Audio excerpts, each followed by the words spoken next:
Hello dear student, welcome to Gurukul classes. मैं धर्मेंद्र गोस्वामी। जैसा पता है कि हम यहाँ पे डिस्कस कर रहे हैं सीयूईटी से रिलेटेड जो भी क्वेश्चन पेपर बन रहे हैं उन सभी पेपर को वन बाय वन करके यहाँ डिस्कस करें। अगर आपने अपने मेन डोमेन में हिस्ट्री को अगर आपने सेलेक्ट कर रखा है तो ये वीडियो आपके लिए बहुत ही इंपॉर्टेंट होने वाली, क्योंकि इसमें आपको बहुत ढेर सारे क्वेश्चन, ये हमारी क्वेश्चन सीरीज की पार्ट 1 है, याद रखिए। इससे पहले भी बहुत ढेर सारे क्वेश्चन को डिस्कस किए गए हैं पिछली वीडियो में, अगर आप देखें। बट यहाँ पे अगेन बहुत सारे क्वेश्चन की सीरीज को फिर से शुरू कर रहे हैं, तो इसको बिल्कुल भी स्किप न करें। एक एक वीडियो को एक एक क्वेश्चन को बहुत अच्छे से देखें। हाँ, अगर किसी ने अपने मेन डोमेन में अगर हिस्ट्री को सिलेक्ट नहीं किया है तो याद रखिएगा जीटी जो जर्नल टेस्ट आपका है उसमें ये क्वेश्चन आ सकते हैं। तो जो जनरल नॉलेज होता है उसमें भी ये क्वेश्चंस पूछे जाते हैं, तो ये भी आपके लिए क्या है, इंपॉर्टेंट, याद रखिए। लेकिन जिन्होंने स्पेशली हिस्ट्री अगर सिलेक्ट किया है उनके लिए बहुत ही इंपॉर्टेंट है, क्योंकि ऑलमोस्ट सारे क्वेश्चन इससे कवर हो जाएंगे। ठीक, तो आइए देखते हैं वन बाय वन एक एक क्वेश्चन को डिस्कस करना शुरू करते हैं। देखिए आज का हमारा पहला क्वेश्चन कह रहा है कि हड़प्पा सभ्यता, तो हड़प्पा सभ्यता को और किस नाम से जाना जाता है? तो जानते रहिएगा, हड़प्पा सभ्यता को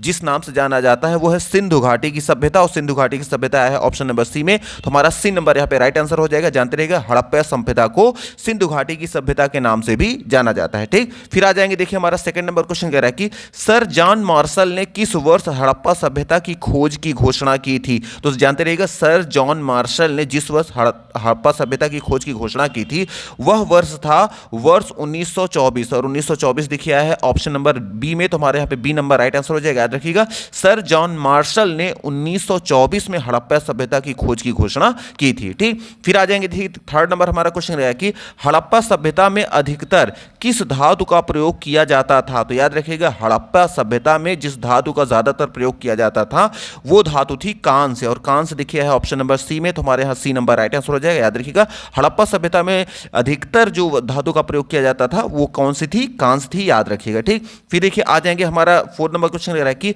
हड़प्पा सभ्यता के किस स्थल को बंदरगाह की संज्ञा मिली है? तो याद रखिएगा, हड़प्पा सभ्यता के जिस स्थल को बंदरगाह की संज्ञा मिली है वह स्थल आपका है लोथल, और लोथल ऑप्शन नंबर देखिए डी में है। तो हमारे यहाँ डी नंबर राइट आंसर हो जाएगा। याद रखिएगा, लोथल जो है हड़प्पा सभ्यता में इसको बंदरगाह की संज्ञा मिली है। ठीक, फिर आ जाएंगे। देखिए फिफ्थ नंबर हमारा क्वेश्चन रहा है कि हड़प्पा सभ्यता की सेल खड़ी मोहरें जो है आकार में किस प्रकार की होती थी? तो याद रखिएगा, हड़प्पा सभ्यता की सेल खड़ी मोहरें जो होती थी वो आकार में जो होती थी चौकोर होती थी, और चौकोर देखिए है ऑप्शन नंबर सी में। तो हमारे यहाँ सी नंबर राइट आंसर हो जाएगा। याद रखिएगा, हड़प्पा सभ्यता की सेल खड़ी मोहरें चौकोर आकार की होती थी। ठीक, फिर आ जाएंगे। देखिए सिक्स नंबर हमारा क्वेश्चन है कि हड़प्पा सभ्यता में लोग किसकी पूजा करते थे? तो याद रखिएगा, हड़प्पा सभ्यता में जो लोग होते थे वो मातृदेवी की पूजा करते थे, आद्य शिव की भी पूजा किया करते थे, और प्राकृतिक तत्व की भी पूजा किया करते थे। इसलिए हमारा ऑप्शन नंबर जो डी होगा वो राइट आंसर हो जाएगा। ये सभी, तो हड़प्पा सभ्यता के जो लोग होते थे वो मातृदेवी की भी पूजा किया करते थे,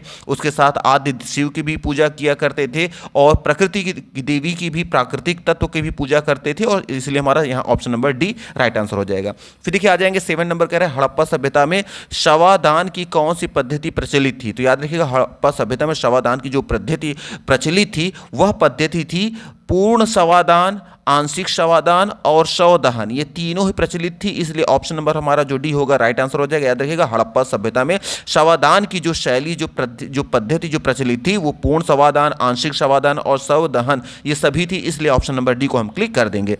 फिर देखिए आ जाएंगे, हमारा अगला क्वेश्चन कह रहा है कि हड़प्पा सभ्यता के स्नानागार के आधार में किसका प्रयोग किया गया है? तो याद रखिएगा, हड़प्पा सभ्यता का जो स्नानागार है उसके आधार में जिसका प्रयोग किया गया है वो है जिप्सन, और जिप्सन दिखा है, जिप्सम आया है ऑप्शन नंबर सी में। तो हम सी नंबर को क्लिक कर देंगे। याद रखिएगा, हड़प्पा सभ्यता के स्नानागार के आधार में जिप्सम का प्रयोग किया गया है। ठीक, फिर देखिए आ जाएंगे 9 नंबर हमारा क्वेश्चन रहा है कि हड़प्पा सभ्यता के सार्वजनिक स्नानागार के कितनी ओर कक्ष बने होते थे? तो याद रखिएगा, हड़प्पा सभ्यता के सार्वजनिक स्नानागार के जो कक्ष बने होते थे वो बने होते थे 3 ओर, और 3 ओर देखिए है ऑप्शन नंबर सी में। तो हमारे यहाँ पे सी नंबर राइट आंसर हो जाएगा। याद रखिएगा, हड़प्पा सभ्यता के सार्वजनिक स्नानागार में 3 ओर कक्ष बने होते थे। ठीक, फिर देखिए आ जाएंगे 10th नंबर क्वेश्चन है कि हड़प्पा सभ्यता के पतन के कौन कौन से कारण थे? तो याद रखिएगा, हड़प्पा सभ्यता के जो पतन के जो मुख्य कारण थे वो जलवायु परिवर्तन भी था, वनों का विनाश भी था, आर्यों का आक्रमण भी था। इसलिए ऑप्शन नंबर जो डी होगा हम डी नंबर को क्लिक कर देंगे। याद रखिएगा, हड़प्पा सभ्यता के पतन के जो कारण थे वो जलवायु परिवर्तन भी था, वनों का विनाश भी था, और आर्यों का आक्रमण भी था। ठीक, फिर आ जाएंगे। देखिए हमारा 11 नंबर क्वेश्चन कह रहा है कि निम्नलिखित में से कौन सी विशेषता विशेषताएं कालीबंगा क्षेत्र के बारे में सत्य हैं? तो देखिए ऑप्शन क्या कह रहा है कि यहाँ के मकानों में अलंकृत ईंटों का प्रयोग किया गया था, या फिर यहाँ के शल्य चिकित्सा के प्रमाण मिले हैं, या फिर यहाँ का नगर दुर्ग समानांतर चतुर्भुज आकार का है, या फिर ऑप्शन नंबर डी या सभी। ठीक, तो अगर हम बात करें कौन सा ऑप्शन सही है, तो याद रखिएगा हमारा option number A B C तीनों सही है, इसलिए अगेन हम ऑप्शन नंबर डी को क्लिक कर देंगे। याद रखिएगा यहाँ कालीबंगा के क्षेत्र में जो बातें सत्य हैं कौन सी हैं, ए नंबर भी सत्य है, यहाँ के मकानों में अलंकृत ईंटों का मतलब बड़ी ही डिजाइनिंग ईंटों का प्रयोग किया गया था, ये भी सही है, और साथ साथ यहाँ शैल चिकित्सा का प्रमाण मिलते हैं, ये भी बिल्कुल सही है, और यहाँ का नगर दुर्ग समानांतर चतुर्भुज आकार का होता था, ये भी हमारा सही है, इसलिए ऑप्शन नंबर डी को हम क्लिक कर देंगे। ठीक, फिर आ जाएंगे 12 नंबर क्वेश्चन कह रहा है कि हड़प्पा सभ्यता में शव किस दिशा में दफनाए जाते थे? तो याद रखिएगा हड़प्पा सभ्यता में जो शव दफनाए जाते थे वो दफनाए जाते थे उत्तर दक्षिण, और उत्तर दक्षिण दिखा है ऑप्शन नंबर बी में, तो हम बी नंबर को क्लिक कर देंगे। याद रखिएगा हड़प्पा सभ्यता में शव जो होते थे वो उत्तर दक्षिण में दफनाए जाते थे। फिर देखिए आ जाएंगे हमारा 13 नंबर क्वेश्चन कह रहा है कि मेसोपोटामिया में हड़प्पा के किस शब्द का प्रयोग किया जाता है? तो याद रखिएगा मेसोपोटामिया में हड़प्पा के लिए जिस शब्द का प्रयोग किया जाता है वह है मेलुहा, और मेलुहा देखिए है ऑप्शन नंबर सी में, तो हम यहाँ पे सी नंबर को क्लिक कर देंगे। याद रखिएगा मेसोपोटामिया में हड़प्पा के लिए मेलुहा शब्द का प्रयोग किया जाता है। ठीक, फिर आ जाएंगे देखिए हमारा अगला नंबर क्वेश्चन क्या कह रहा है कि 14 नंबर क्वेश्चन कह रहा है कि निम्नलिखित में से कौन सी वस्तु हड़प्पा की कब्रों से प्राप्त नहीं होती है? मतलब कौन सी चीजें प्राप्त नहीं हुई हैं? अब कौन कौन सा है, देखिए पहला है मिट्टी के बर्तन और आभूषण, या फिर लोह की हाथ कुल्हाड़ी, या फिर जवाहरात, या फिर तांबे के दर्पण। इनमें से कौन सी चीज प्राप्त नहीं हुई हमें ये बताना है। तो याद रखिएगा हमारा जो सही आंसर है वो है ऑप्शन नंबर बी, लोहे की हाथ की कुल्हाड़ी यहां से प्राप्त नहीं होती है, इसलिए हमारा ऑप्शन नंबर यहाँ पे बी को हम क्लिक कर देंगे। हाँ, अगर यही क्वेश्चन आया होता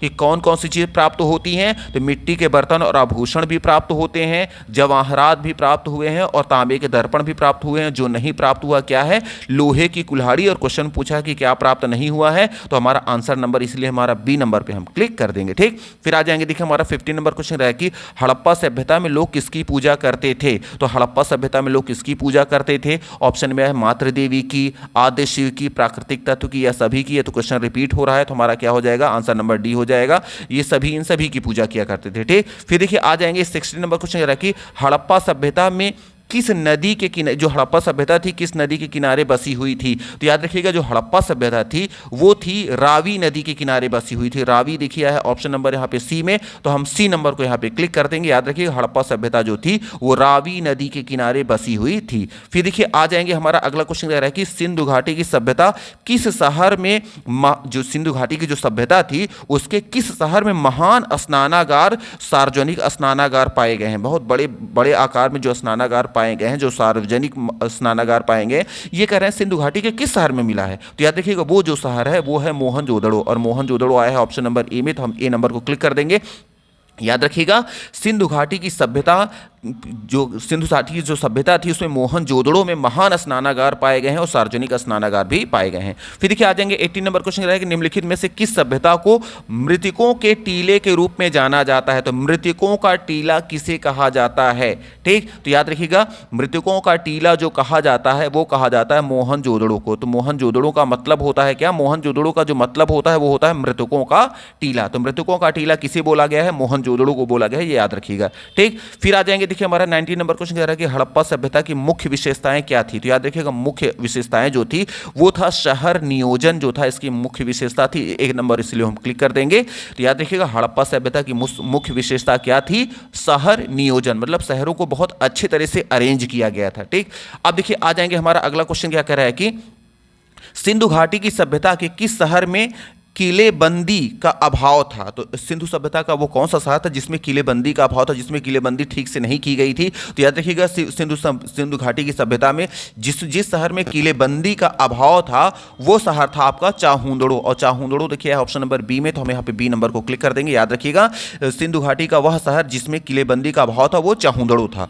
फिर देखिए आ जाएंगे हमारा 21 नंबर क्वेश्चन रहा है कि हड़प्पा बस्तियों की विशेषताओं के बारे में निम्न में से कौन सा कथन सत्य है? तो इसका मतलब में से कोई एक कथन सत्य है और 3 क्या है, कोई और जो है मतलब इनकरेक्ट, कोई एक ऑप्शन क्या होगा हमारा सही है। ठीक, अब देखिए पहला क्या कह रहा है, हड़प्पा की बस्तियों में सड़कों का एक सुनियोजित जाल बना हुआ था, या फिर यह जल निकासी की व्यवस्था हड़प्पा की बस्तियों में प्रमुख विशेषता थी, या फिर सी में दिया गया है ए और बी दोनों, या फिर ऑप्शन डी में दिया है इनमें से कोई नहीं। तो याद रखिएगा हमारा जो सही आंसर होगा वो होगा ऑप्शन नंबर सी। जी हाँ, ए और बी दोनों ही सही हैं। हड़प्पा की बस्तियों में सड़कों का भी अच्छा नियोजन जाल बिछाया गया था, मतलब अच्छी तरीके से वहाँ सड़कें बनाई गई थी नगरों के अंदर, और साथ साथ जल निकासी की व्यवस्था भी बहुत अच्छी की गई थी। इसलिए हमारा ऑप्शन नंबर जो सी होगा, ए और बी दोनों सही है, इसलिए हम सी नंबर को यहाँ पे क्लिक कर देंगे। फिर देखिए आ जाएंगे 22 नंबर क्वेश्चन। 22 नंबर क्वेश्चन कह रहा है कि हड़प्पा के लोग किस उद्देश्य के लिए महान स्नानागार का प्रयोग करते थे। जो महान स्नानागार जो था, जो कि बताया गया आपको मोहनजोदड़ो में जो पाया गया था, वो उसको किस उद्देश्य के लिए प्रयोग किया जाता था, हमें ये बताना है। देखिए ऑप्शन में आया है सामुदायिक स्नान के लिए, या फिर तैराकी व्यायाम, या पानी के खेत में इस्तेमाल करने के लिए, या फिर सूखे या आपातकालीन दौरान के उपयोग किए जाने वाले पानी के भंडार के रूप में, या फिर विशेष अनुष्ठानिक स्नान के रूप में। तो इसका किस प्रयोग, मतलब किसके लिए इसका प्रयोग क्यों करते थे वो, तो याद रखिएगा जो हड़प्पा के लोग जो थे, जो महान स्नानागार का जो प्रयोग किया करते थे, वो स्पेशली यूज किया करते थे विशेष अनुष्ठानिक स्नान के लिए। जो विशेष कोई पर्व या कुछ ऐसा होता था तो उसके लिए स्नान करने के लिए उसका केवल प्रयोग किया जाता था। इसलिए ऑप्शन नंबर हम डी को यहां क्लिक कर देंगे। याद रखिएगा हड़प्पा के लोग जो होते थे, महान स्नानागार का प्रयोग विशेष अनुष्ठानिक स्नान के उद्देश्य की पूर्ति के लिए किया करते थे। ठीक, फिर आ जाएंगे। देखिए हमारा अगला क्वेश्चन कह रहा है कि हड़प्पा सभ्यता में सिंचाई के अवशेष किस स्थान से प्राप्त हुए हैं। तो याद रखिएगा हड़प्पा सभ्यता में सिंचाई के जो अवशेष प्राप्त हुए हैं वो प्राप्त हुए हैं शोरतुई घई जो आया है। ठीक, तो ये ऑप्शन नंबर जो हमारा बी है, शोरतुधई से यहाँ पे अवशेष प्राप्त हुए हैं, इसलिए हम यहाँ पे ऑप्शन नंबर बी को यहाँ पे क्लिक कर देंगे। याद रखिएगा हड़प्पा सभ्यता में सिंचाई के अवशेष जो प्राप्त हुए हैं वो प्राप्त हुए हैं शोरतुधई से प्राप्त हुए हैं। ठीक, फिर देखिए आ जाएंगे यहाँ 24 नंबर क्वेश्चन कह रहा है कि हड़प्पा स्थलों में पाए जाने वाला अनाज कौन सा है। तो याद रखिएगा हड़प्पा स्थलों में पाए जाने वाला जो अनाज है वह अनाज है आपका गेहूं भी है, जौ भी है और दाल भी है, इसलिए ऑप्शन नंबर जो डी होगा ये सभी हम डी को क्लिक कर देंगे। याद रखिएगा हड़प्पा स्थलों में पाया जाने वाला जो अनाज था वो गेहूं भी था, जौ भी था और दाल भी था, इसलिए ऑप्शन नंबर डी को हम क्लिक कर देंगे। ठीक, फिर देखिए आ जाएंगे 25 नंबर क्वेश्चन रहा है कि हड़प्पा के लोग किस धातु के उपयोग के बारे में नहीं जानते थे। तो याद रखिएगा हड़प्पा के लोग जिस धातु के उपयोग के बारे में नहीं जानते थे वह धातु थी लोहा। लोहा के बारे में उनको बिल्कुल भी ज्ञान नहीं था। उनको तांबा के बारे में ज्ञान था, कांस्य के बारे में ज्ञान था, सोना के बारे में ज्ञान था, लेकिन लोहे के बारे में ज्ञान नहीं था, इसलिए हमारा ऑप्शन नंबर जो डी होगा हम डी को क्लिक कर देंगे। फिर देखिए आ जाएंगे 26 नंबर क्वेश्चन कह रहा है कि निम्न में से शिल्प में कौन कौन शामिल था। तो निम्न में शिल्प में कौन कौन शामिल था, तो देखिए ऑप्शन ए है मन के बनाना, फिर धातु कर्म, मुहर निर्माण, या ये सभी। तो इनमें से शिल्प में कौन कौन सी चीजें शामिल की गई थी बनाने के लिए, हमें ये है। ठीक, तो इसका जो राइट आंसर होगा याद रखिएगा वो है ऑप्शन नंबर डी। शिल्प में जो निर्माण में जो जो चीज शामिल की गई थी वो मन के बनाना ये भी था, धातु कर्म भी था और मुहर का निर्माण भी था, इसलिए ऑप्शन नंबर जो डी होगा हम डी को क्लिक कर देंगे। फिर देखिए आ जाएंगे हमारा 27 नंबर क्वेश्चन है कि हड़प्पा सभ्यता की विशाल संरचनाओं में क्या शामिल था। तो याद रखिएगा हड़प्पा सभ्यता की विशाल रचनाओं में जो शामिल था वो था वृहत स्नानागार और वृहत अन्नागार, और ये आया है ऑप्शन नंबर सी में कह रहा है ए और बी दोनों, तो इसलिए हम यहाँ पे ए और बी दोनों चूंकि दिया गया है इसलिए ऑप्शन नंबर सी को हम क्लिक कर देंगे। याद रखिएगा हड़प्पा सभ्यता की विशाल संरचनाओं में जो पाया जाता है वो वृहत स्नानागार भी पाया जाता है और वृहत अन्नागार भी पाया जाता है। ठीक, फिर आ जाएंगे देखिए 28 नंबर क्वेश्चन कह रहा है कि निम्न में कौन हड़प्पा सभ्यता की सबसे विशिष्ट कलाकृति थी। तो याद रखिएगा जो हड़प्पा सभ्यता की जो सबसे विशिष्ट जो कलाकृति मानी गई है वो मानी गई है, इसमें देखिए ऑप्शन क्या आया है, ऑप्शन नंबर आया है यहां पर, अच्छा इसमें ए मिसिंग में है, ए यहाँ ऑप्शन नहीं है, चलिए छूट गया है, बट कोई बात नहीं। याद रखिएगा इनमें से कोई भी माना नहीं गया है। मुहर का भी निर्माण जो होता है, हाँ थोड़ा सा इसमें ध्यान देंगे। याद रखिएगा कि इसमें क्वेश्चन कह रहा है कि कौन हड़प्पा सभ्यता की सबसे विशिष्ट कलाकृति थी। तो जो विशिष्ट कलाकृति थी ना वो मोहर को मानी गई, तो मोहर है ऑप्शन नंबर बी में, ए दिया नहीं है कोई बात नहीं, आंसर हमें मिल गया है। तो याद रखिएगा हड़प्पा सभ्यता की जो सबसे विशिष्ट कलाकृति मानी गई है, जो सबसे अच्छी जो कलाकृति मानी गई है वो है मोहरों का निर्माण में। तो मोहर की बात आई है, ऑप्शन नंबर बी आया है, तो हम बी नंबर को क्लिक कर देंगे। याद रखिएगा हड़प्पा सभ्यता की सबसे विशिष्ट जो कलाकृति है वो मोहर है, ये याद रखना है आपको। ठीक, फिर आ जाएंगे देखिए अपने अगले क्वेश्चन में 29 नंबर, हड़प्पा सभ्यता में सड़कों और गलियों को किस एक जो है अनुमानिक पैटर्न में तैयार किया गया था। तो जो हड़प्पा सभ्यता के जो सड़कें थी, गलियां थी, इनको किस अनुमानिक पैटर्न में, जो मतलब क्या पैटर्न उसका था, किस प्रकार से उसका निर्माण किया गया था। तो याद रखिएगा हड़प्पा सभ्यता की जो सड़कें थी, गलियां थी, इनका जो निर्माण किया गया था ना, ये किया था ग्रिड पद्धति में। तो ग्रिड आया है ऑप्शन नंबर सी में, तो हम सी नंबर को क्लिक कर देंगे। याद रखिएगा हड़प्पा सभ्यता में सड़कों और गलियों का जो निर्माण जो किया गया, तो अनुमानिक जो पैटर्न जो था वो ग्रिड पैटर्न था, ये याद रखिएगा। ठीक, फिर देखिए आ जाएंगे आज का हमारा लास्ट क्वेश्चन है, कह रहे हैं कि निम्नलिखित में से कौन सही सुमेलित नहीं है। अब देखिए सुमेलित कौन सा नहीं है हमें ये बताना है। देखिए पहला कह रहा है कि 1925 में मोहनजोदाड़ो का उत्खनन प्रारंभ किया गया, तो ये बिल्कुल सही है। तो ये तो हमारा बिल्कुल सही है। सुमेलित नहीं, जो मैच नहीं कर रहा है उसे हमें बताना है, ये तो बिल्कुल सही लग रहा है। फिर 1946 की बात करें, चाहुंदड़ो में उत्खनन प्रारंभ किया गया था, ये भी देखा जाए तो ये भी हमारा आंसर क्या है, बिल्कुल सही है।